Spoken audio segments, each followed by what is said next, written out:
In late 2018, a significant moment unfolded within the American judicial landscape when the head of the highest court in the land made a rare and powerful public statement defending the integrity and independence of the judiciary. This moment was sparked by a public attack on a federal judge, criticized for a ruling that went against a particular policy initiative.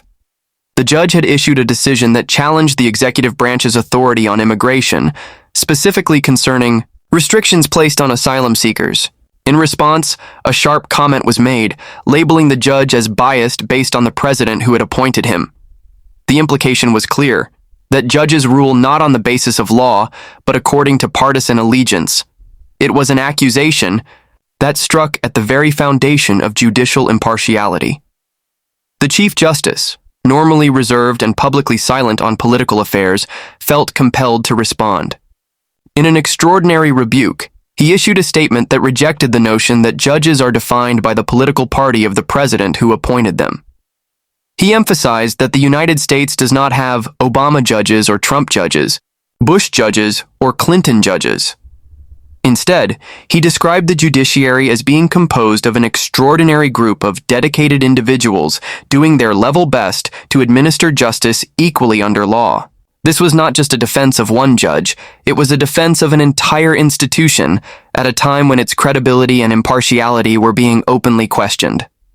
This rare public statement underscored the immense responsibility that the judicial branch carries in a constitutional democracy.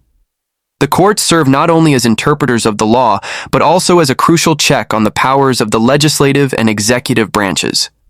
To maintain this role, they must remain above the fray of partisan politics. When a leading figure suggests that judges are simply political operatives wearing robes, it undermines public confidence in the legal system. If citizens begin to believe that the outcome of a court case is determined not by facts and legal principles but by the political leanings of the judge, the very notion of equal justice is put at risk. The statement made by the Chief Justice served multiple purposes.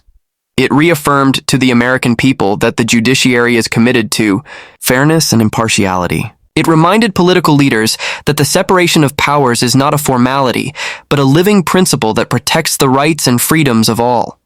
And it signaled to the judiciary itself that its leader stood firmly behind its mission, even in the face of public criticism. For judges working in an increasingly politicized environment, that kind of leadership was essential.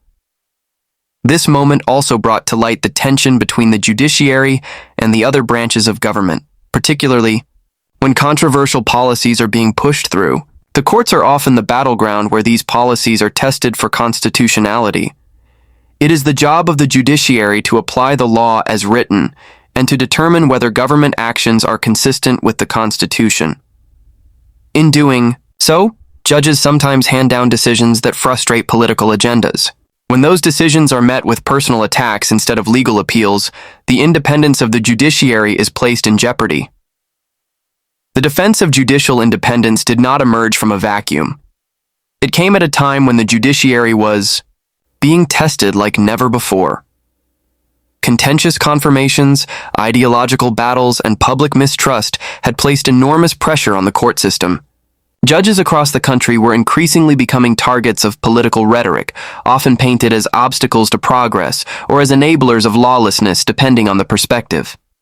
In such a climate, the Chief Justice's words were a clarion call to return to a more principled understanding of what the courts are and what they represent. His statement also served as a civics lesson for a nation that often views court decisions through a partisan lens. In reaffirming that judges are not extensions of political parties, he reminded the public that the legitimacy of the judiciary depends on its impartiality. The rule of law cannot function if the people believe that outcomes are predetermined by political favoritism. The courts derive their power not from popularity or elections, but from the trust placed in them by the Constitution and by the people. That trust must be protected at all costs. Furthermore, his words revealed a quiet strength that often defines judicial leadership. Unlike politicians, judges do not hold press conferences or campaign rallies. They write opinions, uphold precedents, and interpret laws. Their influence is subtle, but enduring. When the leader of the judiciary steps forward to speak, It carries weight precisely because it happens so rarely. The timing and content of the message were calculated to restore calm, reaffirm norms, and gently push back against creeping cynicism. At the heart of this episode was a philosophical question. What kind of nation do we want to be? One where courts are respected as neutral arbiters, or one where they are dismissed as political tools? The answer lies not just in what judges do, but in how the rest of society responds to their decisions. If judicial rulings are accepted only when they align with personal or political preferences, then the concept of justice becomes meaningless. The Chief Justice's intervention was a reminder that the judiciary is not a prize to be won or a weapon to be wielded. It is a shield, one that protects rights, preserves balance, and defends the Constitution. The moment also highlighted the importance of judicial temperament. In the face of personal criticism, the Chief Justice did not respond with anger or sarcasm. He responded with dignity and clarity. He did not single out individuals or engage in a war of words. Instead, he elevated the conversation, redirecting the focus to principles rather than personalities. That approach exemplifies the very qualities that are needed most in a polarized era: restraint, respect for institutions, and unwavering dedication to the rule of law. The message was also a quiet affirmation of faith in the system. Despite the noise, the courts continue to operate. Cases are heard, opinions are written, and justice is administered. Judges continue to serve, often in difficult circumstances guided by law and conscience. That enduring commitment is what gives the judiciary its strength. And in moments of challenge, a steady voice from the top can remind the nation of what is truly at stake. Not just the outcome of a single case, but the survival of a system built on fairness, independence, and the courage to uphold both. The legal concept of immunity for high-ranking government officials, particularly those holding the highest office in the land, has long been a subject of scholarly debate, constitutional scrutiny, and judicial interpretation. A recent ruling from the nation's highest court brought this issue squarely into the spotlight, reshaping the boundaries of executive authority and redefining the balance of power within the federal system. This decision, issued with a 6-3 majority, determined that presidents possess broad immunity from criminal prosecution for official acts undertaken during their tenure. The implications of this ruling are both profound and far-reaching, touching on the core principles of accountability, separation of powers, and the very structure of democratic governance. At the heart of the ruling was a question that had long been unsettled. To what extent can a sitting or former president be held personally liable in a court of law for actions taken while in office? The court's majority opinion argued that immunity was necessary to preserve the effective functioning of the executive branch. It emphasized that the president, as the singular head of the executive, must be able to carry out official duties without the constant fear of future prosecution. The rationale was rooted in the idea that subjecting the office to legal actions for decisions made as part of its official function could chill decision-making and deter bold action during times of national crisis or uncertainty. The ruling distinguished sharply between official and unofficial acts. Official acts, those performed in the exercise of constitutional or statutory duties, were deemed immune from prosecution. Unofficial acts, those undertaken in a personal capacity or outside the scope of presidential duties, remained subject to legal scrutiny. The challenge, of course, lies in the determination of what constitutes an official act.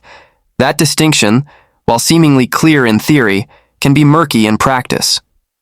Critics of the decision have raised concerns that this line could be exploited, allowing individuals to shield questionable behavior behind the veil of officialdom. Nonetheless, the majority asserted that the immunity was not about protecting the individual, but about preserving the independence and decisiveness of the office itself. Without such immunity, the president could face a barrage of legal challenges after leaving office, which could distract from the execution of duties while in office and discourage future leaders from making controversial but necessary decisions. The court reasoned that the existing mechanisms of checks and balances, including impeachment, congressional oversight, and electoral accountability, already serve to constrain abuse of power, and that the judicial process should not be used as a political tool. The ruling drew sharp dissents from members of the bench who argued that the decision undermines the principle that no one is above the law.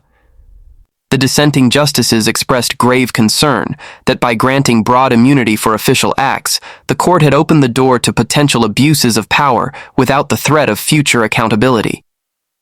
They warned that such a precedent could embolden future leaders to test the limits of their authority, secure in the knowledge that legal consequences might be forever out of reach.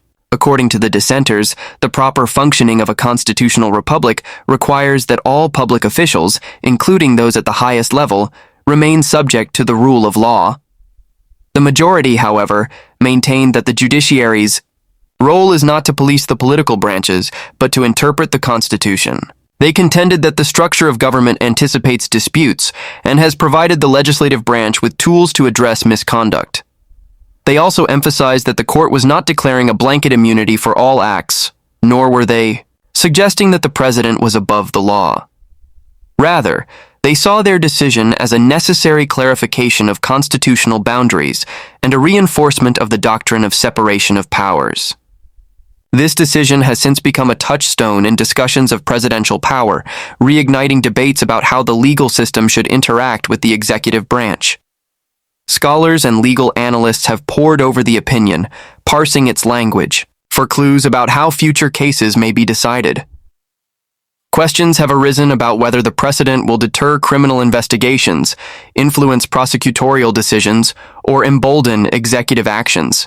Meanwhile, lower courts have been tasked with interpreting and applying the ruling in specific contexts, further shaping its meaning and impact over time. Beyond the courtroom, the decision has stirred political and public discourse. Supporters of the ruling argue that it restores dignity to the office and shields it from vindictive prosecutions that could arise from partisan shifts in power. They assert that the presidency, as a symbol of national unity and constitutional governance, deserves insulation from the relentless churn of political vendettas. In their view, this decision was less about legal protection and more about safeguarding the constitutional equilibrium. On the other hand, critics argue that the ruling has set a dangerous precedent by placing certain executive actions beyond the reach of judicial review. They fear that it could erode public confidence in the judiciary's ability to serve as a check on power. The perception, rightly or wrongly, that the highest office is immune from consequences for official misconduct risks alienating citizens who believe that justice must be blind and equally applied. For many, this ruling raises fundamental questions about fairness, accountability, and the future trajectory of constitutional law. From a historical perspective, this case joins a lineage of landmark decisions that have defined the contours of executive privilege, authority, and immunity. In past rulings, the court has recognized limits on executive power while also acknowledging its unique role within the tripartite system. This latest decision adds a new dimension to that jurisprudence, recalibrating the scales and prompting a fresh evaluation of the legal tools available to hold leaders accountable. The ruling also casts a long shadow over future administrations.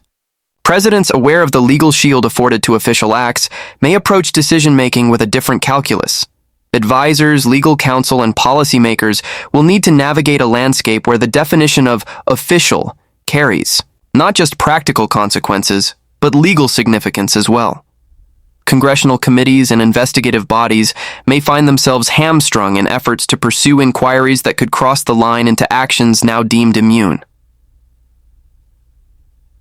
Legal commentators have noted that while the ruling may appear definitive, its practical application will be tested in years to come. Each new controversy, each new claim of immunity will force the courts to refine and interpret the decision in real-world contexts. In this way, the ruling does not end the debate, it merely reshapes it. The boundaries of presidential immunity, now more clearly delineated, remain open to challenge, refinement, and, potentially, legislative response. Congress may seek to clarify the distinction between official and unofficial acts or propose constitutional amendments to address perceived gaps in accountability. Ultimately, this decision represents a pivotal moment in the evolving story of constitutional governance. It reminds all branches of government and the people they serve that the Constitution is not static. It must be interpreted and reinterpreted in light of changing circumstances, challenges, and expectations. And in doing so, the nation continues its ongoing experiment in balancing power, ensuring liberty, and upholding the ideals upon which it was founded.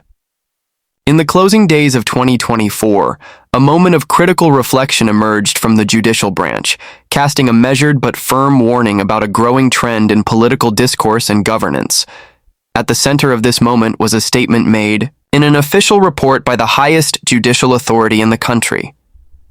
The message did not mention any specific individuals, but its meaning was unmistakable. It expressed concern over the suggestion that federal court rulings could be disregarded by government officials if deemed inconvenient or disagreeable. This warning, carefully worded yet unmistakably serious, served as both a defense of judicial authority and a reminder of the fundamental principles upon which constitutional governance rests. The core of the concern was the erosion of respect for the judiciary's role in interpreting and enforcing the law. The courts are not merely advisory bodies, their rulings are binding. This principle is embedded in the very architecture of the Republic. The Constitution established a system of checks and balances where the judiciary serves as an independent branch, free from political pressure, and vested with the authority to resolve disputes, interpret legislation, and ensure that no branch of government exceeds its constitutional limits. To entertain the notion that court orders might be ignored undermines this balance and threatens the integrity of the rule of law. The statement delivered in the end-of-year report emphasized that the legitimacy of the judicial branch depends not on enforcement mechanisms alone, but on public confidence and institutional respect. Judges do not command armies or control budgets. Their influence comes from the acceptance of their authority as interpreters of the law. When government actors publicly speculate about the possibility of disregarding judicial rulings, they are not merely expressing dissent. They are questioning the legitimacy of the system itself. This undermines public trust and opens the door to a dangerous precedent, one in which legal outcomes are determined not by reasoned judgment, but by political expediency. The concern expressed by the judiciary was not theoretical. Over the preceding months, there had been instances where local and national leaders, responding to court decisions that blocked or constrained policy initiatives, floated the idea that compliance might be optional. These suggestions were often couched in frustration over perceived judicial activism or ideological imbalance within the courts. However, regardless of the motivations, the effect was the same. The idea that legal rulings could be ignored if they interfered with political agendas. The report underscored that disagreements with court decisions are not only expected, but are part of a healthy democratic system. The law evolves through rigorous debate, dissenting opinions, and judicial review. However, the appropriate channel for contesting judicial rulings is through appeals, legislative action, or constitutional amendment, not through defiance or selective adherence. Compliance with court orders is not an expression of agreement, but a demonstration of respect for the legal process and the Constitution that governs it. The warning also highlighted the importance of judicial independence.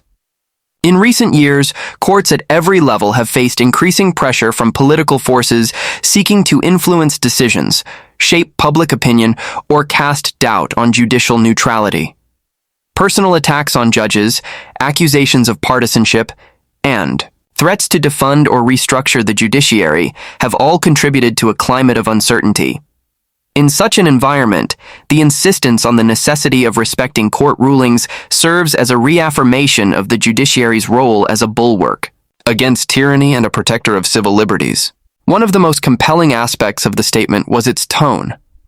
Rather than lashing out or assigning blame, it appealed to principle. It invoked the history of American jurisprudence, where landmark decisions, some deeply unpopular at the time, were nonetheless honored because of a shared commitment to the rule of law.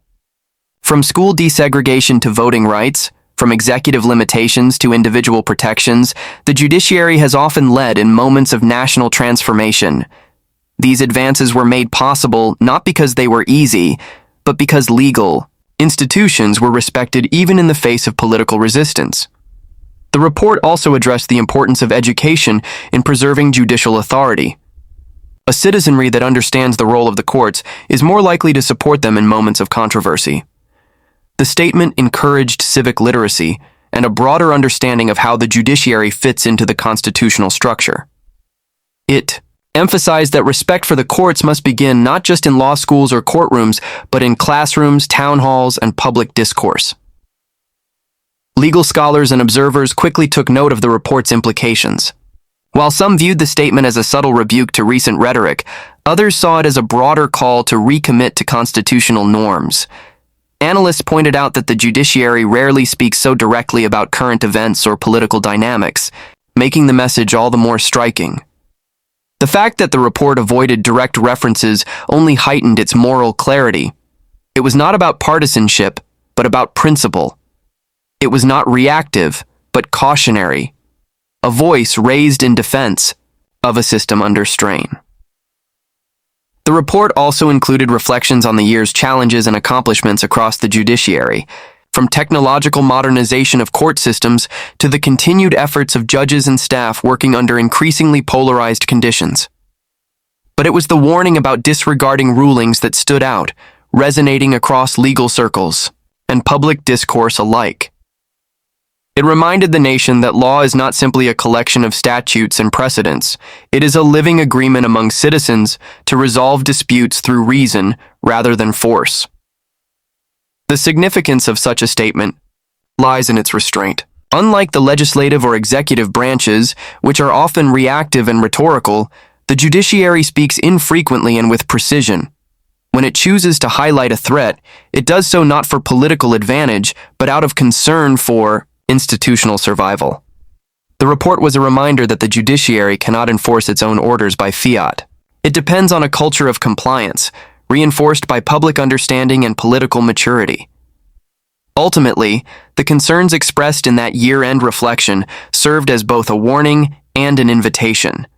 A warning that disrespecting court rulings jeopardizes not just the authority of the judiciary, but the stability of the democratic system as a whole, and an invitation to lawmakers, officials, and citizens to recommit to the values that have sustained the republic through wars, crises, and generational change. The judiciary can only fulfill its role if it is recognized, respected, and reinforced as an equal and essential branch of government. In a striking display of constitutional tension and political spectacle, the highest court in the land became the stage for a historic clash. The proceedings unfolded with intensity, drawing public attention not only for the weight of the legal issues at hand, but for the charged atmosphere that enveloped the courtroom. The case itself revolved around fundamental questions of legal accountability, executive authority, and the scope of protections afforded to those who hold the nation's most powerful office. But what gripped observers most was not merely the legal arguments, it was the energy, the drama, and the undeniable sense that something extraordinary was taking place. As the justices assembled and oral arguments commenced, the courtroom swelled with anticipation. Spectators and analysts noted how the tension was palpable, the stakes unusually high. The case had become more than a legal matter. It was a proxy for broader national questions about the balance of power, the meaning of justice, and the role of the courts in restraining authority. The tone inside the chamber was markedly different from typical proceedings.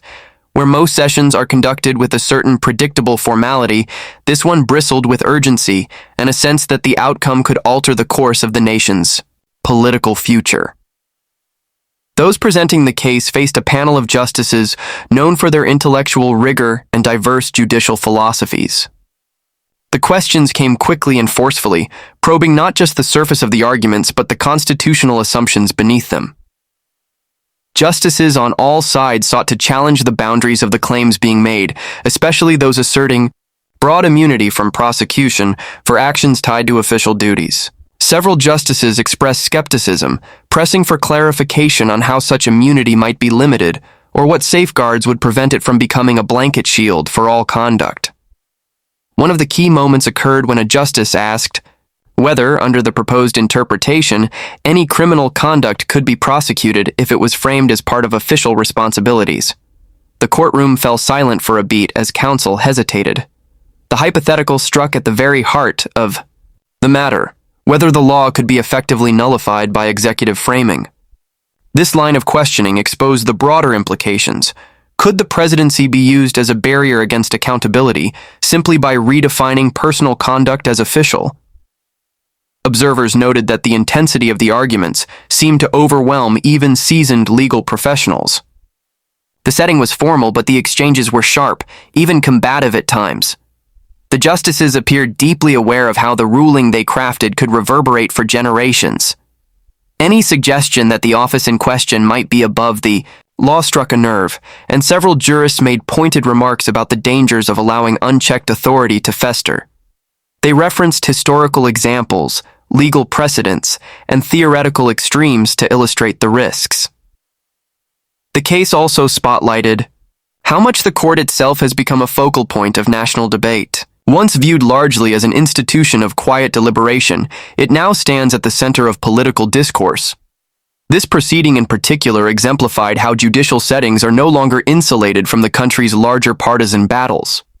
Spectators included journalists, former lawmakers, legal scholars, and concerned citizens, all watching intently as the judiciary grappled with one of the most explosive legal questions of the era. Beyond the arguments themselves, there was a symbolic layer to the day's proceedings. The physical space of the courtroom, marble columns, solemn atmosphere, and black-robed authority clashed with the explosive nature of the issues under discussion. It was a reminder of how constitutional order depends not only on legal reasoning, but on collective faith in the institutions that deliver it. The court was not merely deciding a case, it was performing a ritual of national significance, affirming that even the most powerful must answer to the law. Outside the courthouse, crowds gathered, divided in their loyalties and perspectives. Supporters on one side held signs defending institutional power and warning against perceived legal overreach. On the other, demonstrators called for accountability, arguing that justice must be blind to status. The noise from the street contrasted with the quiet intensity of the chamber, yet both scenes reflected a country riveted by the question at hand. People were not just watching for legal outcomes, they were watching for meaning, for signals about the future of democratic norms. Inside, the justices maintained a disciplined demeanor, but the gravity of the moment was unmistakable. Even the typically restrained members of the bench occasionally betrayed flashes of frustration or concern. Some questions seemed aimed less at the lawyers than at history itself, preparing the record for future generations to understand how and why a line had been drawn or not drawn. Their deliberation was clearly about more than the law.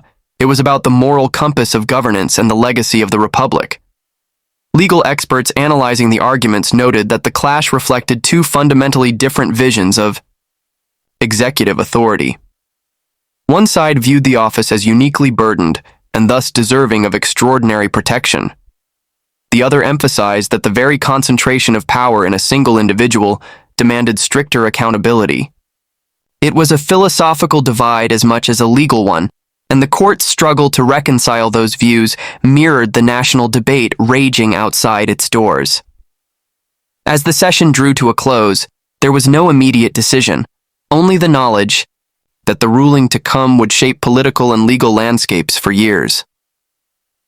The tension lingered as people exited the chamber, some quietly hopeful, others deeply anxious. The day had been historic, not because a verdict was announced, but because the nation had once again turned to its courts to wrestle with foundational questions.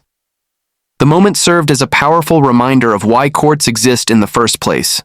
Not simply to interpret laws, but to preserve the integrity of the constitutional order when it is most vulnerable. In that sense, the proceedings were not just a courtroom battle, but a civic lesson, unfolding in real time. It was a reminder that power, even when democratically granted, must always be tempered by law, and that even in the most intense political storms, the judiciary stands as a steady if imperfect vessel for justice. In the wake of these historic proceedings and the storm of political and legal tension surrounding them, one thing remains clear. The foundational principles of the nation's constitutional system are being tested in ways rarely seen before. The courtroom was not just a place where legal arguments were exchanged. It became a mirror reflecting the deeper conflicts unfolding across the country, conflicts about power, accountability, and the rule of law. As the justices deliberate behind closed doors and the public waits for a decision that could redefine the limits of authority, the broader implications extend far beyond any single case. This moment in judicial history is not solely about interpreting statutes or applying precedent. It is about reaffirming, or perhaps reconsidering, the delicate balance that has long existed between the branches of government. That balance depends not just on legal doctrine, but on mutual respect, restraint, and an unwavering commitment to constitutional order. If any branch overreaches or begins to operate as if it is immune from scrutiny, the entire structure becomes vulnerable. That is why the court's role now carries such extraordinary weight. It must clarify not just what the law allows, but what democracy demands. What unfolded in the nation's highest court was more than a legal battle. It was a symbolic confrontation over the kind of republic this will remain. Will it continue to be a system where power is constrained by law and oversight, or will new precedents widen the path for unchecked authority? The court's eventual ruling will not only resolve a dispute, it will send a message to current and future leaders about the limits of their power and the expectations of the people they serve. Public engagement with this process has been intense, and rightly so. A functioning democracy depends on citizens who are informed, vigilant, and committed to holding power to account. The visibility of the court's actions in this case has sparked conversations in homes, schools, workplaces, and communities. Those conversations are part of the democratic process too, as they help shape the cultural and civic values that surround the law. Whatever the final ruling may be, this case has already cemented its place in history. It has forced the country to confront uncomfortable questions and to re-examine the promises embedded in its founding documents. It has reminded both the public and those in power that justice is not merely about outcomes, it's about process, transparency, and a shared agreement that no one, regardless of position, stands above the law. In a time of division and uncertainty, the court's ability to stand firm, deliberate carefully, and issue a reasoned judgment will determine not just the legal boundaries of executive authority, but the strength of the democratic experiment